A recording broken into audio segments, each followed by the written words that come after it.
మనుషుడు తిట్టినంత మాత్రాన వాడు నేను అబ్యూస్ చేశాను కాదు. నీ మైండ్లో అది తీసుకున్నావు కాబట్టి అబ్యూస్ అయ్యి. ఇక్కడ కొంతమంది తిట్లు చెప్పి పోతా ఉంటారు, ఏం ఫీల్ అవ్వరు.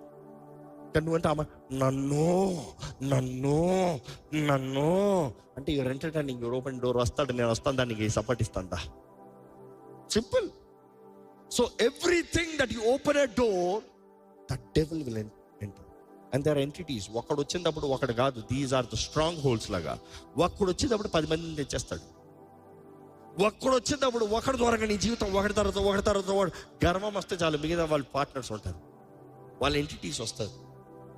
ఈ దురాత్మను చూసినప్పుడు మనుషుడిని దాడి చేస్తానికి, పాడు చేస్తానికి, అణిచివేస్తానికి, బానిసగా చేసి తరాలకి ఏరాలని చూస్తారు. మనుషుడి కానీ అజ్ఞానంలో ఉన్నాడా, ఆ ఇల్లంతా అట్లే ఉంటుంది, ఆ తరం అంతా అట్లే ఉంటుంది. So I'm telling what is renouncing. Renouncing అనేది సింపుల్. నువ్వు ఆహ్వానించావు కాబట్టి. ఎప్పుడన్నా మీ ఇంట్లోకి మీ పిల్లలు చెప్పా చేయకుండా వాళ్ళ స్నేహితులను ఆహ్వానించారా? ఆహ్వానిస్తే తల్లిదండ్రులు ఏమంటారు?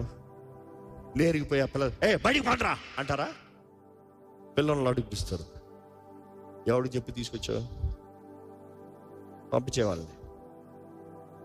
పిలిచున్నాడే మళ్ళీ వెళ్ళి బయలుదేరండ్రా, మా అమ్మ నువ్వు అన్నారు, లేకపోతే ఇక్కడ అవ్వదంట, లేకపోతే పని ఉందంట, నువ్వు ఇక్కడ ఉంటా అవ్వదు, బయలుదేరి పంపించాడు. నెక్స్ట్ టైం అడిగాడు అనుకో, ఏమంటాడు? ముందే అవ్వదరా.